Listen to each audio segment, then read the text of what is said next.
Okay, part one, intro Sweet Jane. Starts off with Steve Hunter and Dick Wagner, and they play a theme in harmony, right? Now the first part goes like this.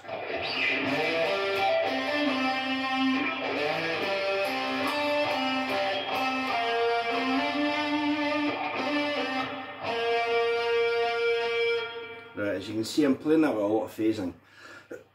This is a Squier Classic Vibe Strat. I'm playing through a Boss Katana amp, and I fiddled around with the modulation effect to approximate, like, it's usually a Boss PH2 phaser I use, but this seems to do a pretty good swish.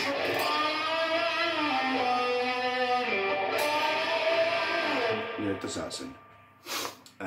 So, first thing you hear is the harmony guitar part. Right?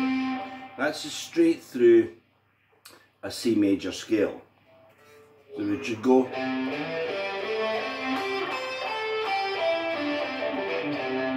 That kind of scale? A 5-note C major scale. It's not a... That scale will come later on though. So we've got...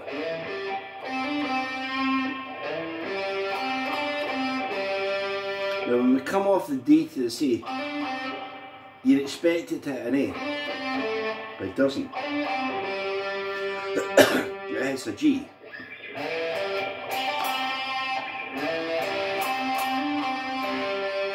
And then there's C to B flat, D, and then the reverse of that.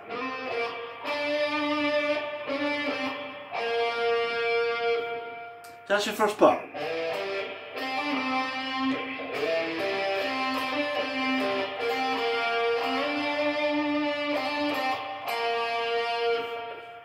So your second part goes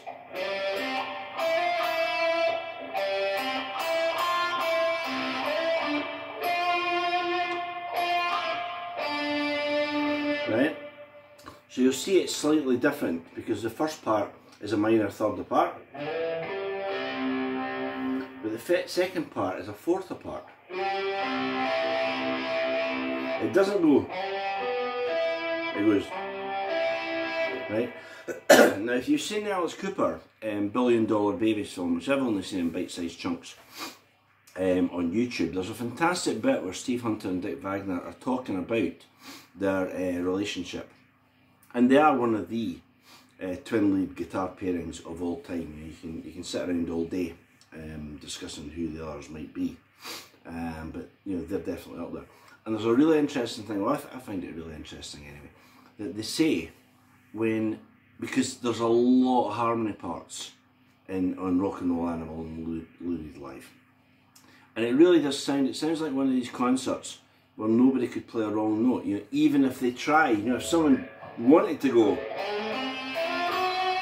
you know, like the gods or someone would stop them doing it. It's just so perfect. There's the first album, the second, The Leftovers, Lou Reed Live, which is absolutely fantastic, if that's The Leftovers, you know. And then they found 2 extra tracks years later, so there's an expanded version of Rock and Roll Animal, which I would suggest everyone who, you know, who loves the guitar should have, and Lou Reed Live. And Welcome to My Nightmare by Alice, and The Alice Cooper Show. You know, all these albums that the pair of them contributed to. But what they say in the film is they look at each other and say, you know, I'm paraphrasing here, we never really sat around and went, you know, will you go a third higher, or which is what most twin lead pairings do. You know, you come up with a, and the other guy says, well, I'll go up a third. You know, that's how harmonies are put together. They said it was far more organic. You know, they just, you know, they heard, you know, Dick play, and Steve went,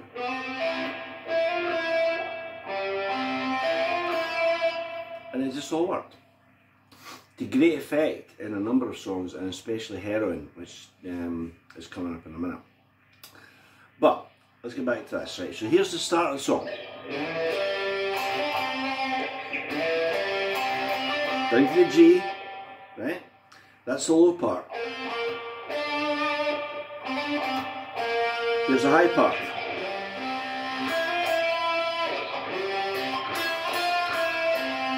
Right, and then we go.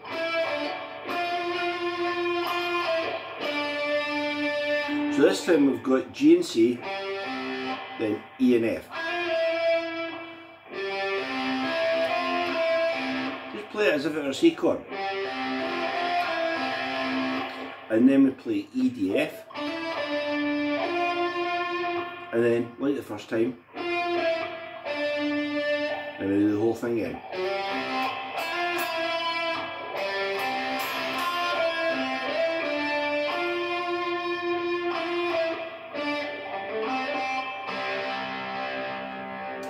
And Dick Wagner settles into a really lovely rhythm where he plays.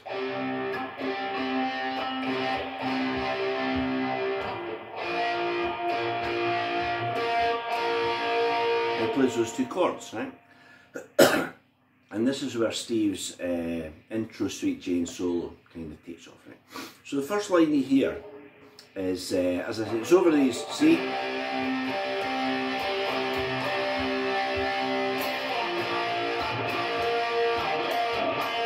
And Steve plays.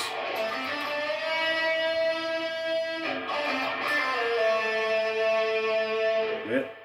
That's your first line. So we've got A to C. Now there's some of you maybe notice here. I hope you all, because I'm purposely trying to do it. Because of the swish of the phaser, your swish swish the wind, it should match the vibrato like it does in Heroin. There's an amazing bit in Heroin where I go. And you can see the phaser matches the vibrato. So here, you know, I'm doing that, right? So here's Steve's line. Right? So the first part's coming off a 5-note A scale. Give it a little shake, quite gentle. And then we just go D, C, B flat, A. So. Right, you can either play that or right into the next phrase. Right, that's F, E, C, G. Then we go back to E, F, and we jump all the way up. It makes a quite nice melodic phrase. And then we're getting into it now, right? So we've got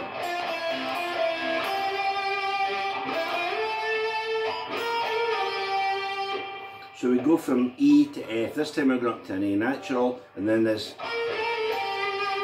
little trill. Now, I've played that in loads of different fingerings over the years. There's nothing to stop you going and playing the high E there, but I like to slide up, and then I like to go. Again, you could go. Right? Next phrase.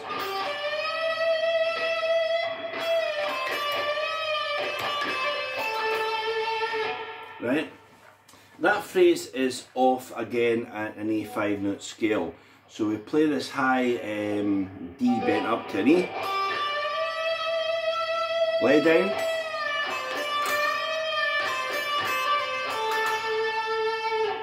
Okay, and then we play a slightly more involved phrase where we go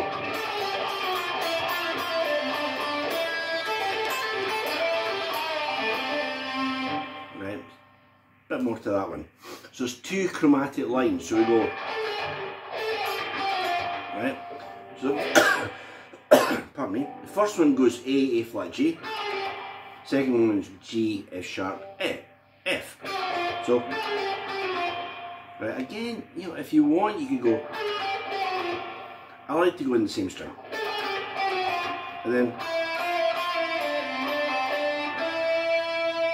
that's just a little rhythmic phrase over F, E, and D. And then a kind of rock and roll phrase.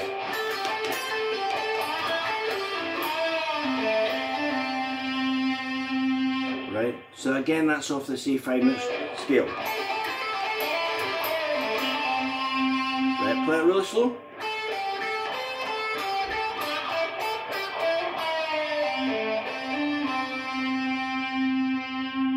Right, then we'll go up to the neck again. Sorry, my E string, these are knee strings, slip slightly tune.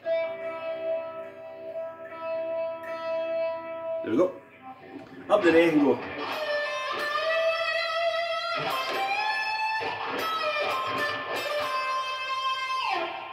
Right, again, I just think Steve's playing in this, it's got so much feel and rhythm.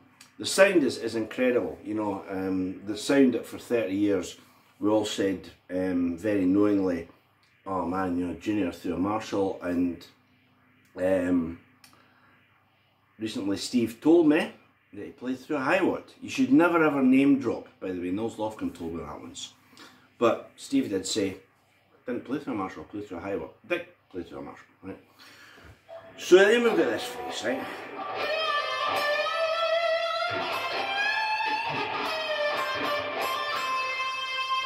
Now I hope I'm getting the vibrato right on this, because again I'm trying to sync it with the phasing. So I hear it as, then a high G,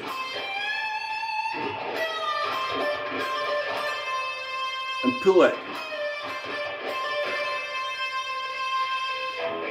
Right, that's just off the same position but moved up an octave. So instead of, we've got your same notes, right? So, and then quite an unusual phrase, I've never actually heard anyone play this since. Right, so that's coming off the F.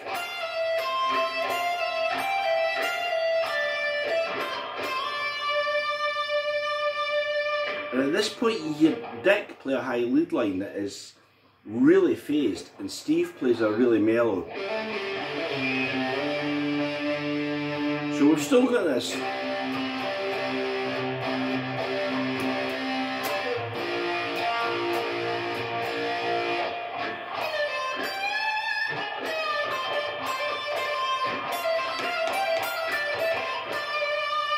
Dick's line.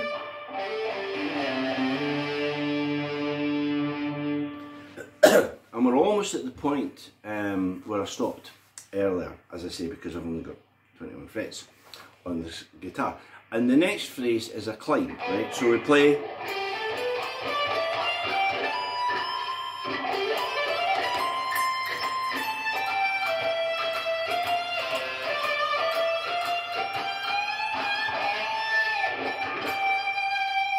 And that comes right before. But that's played an octave higher, so I'll do it in the next video with a different guitar. So this big climb is.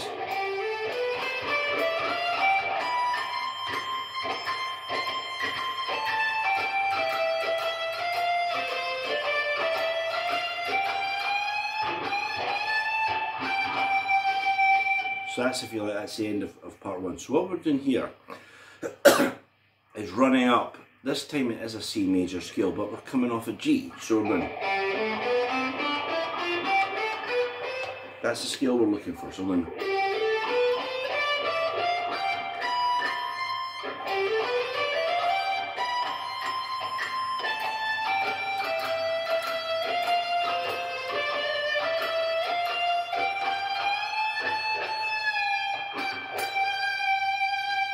Right, I'll play that really slow, see if I can articulate the notes as I do it, right?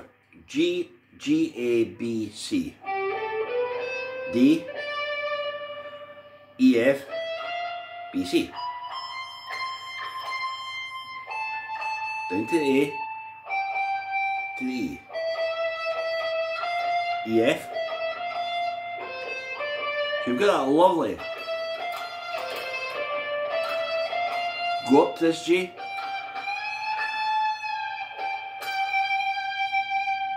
And that's it.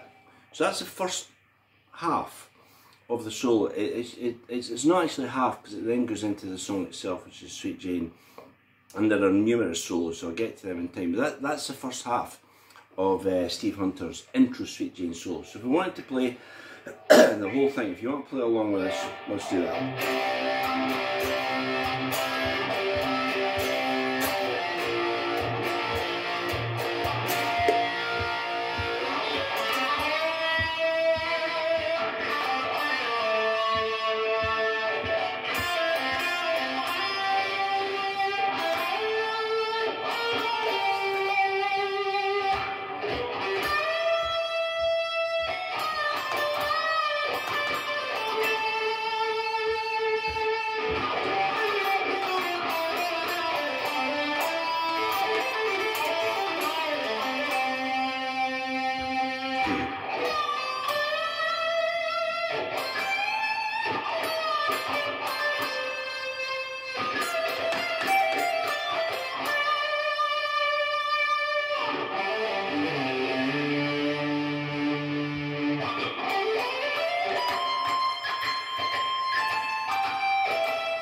Okay, so that's end of part one. Steve Hunter, Dick Wagner, intro Sweet Jane.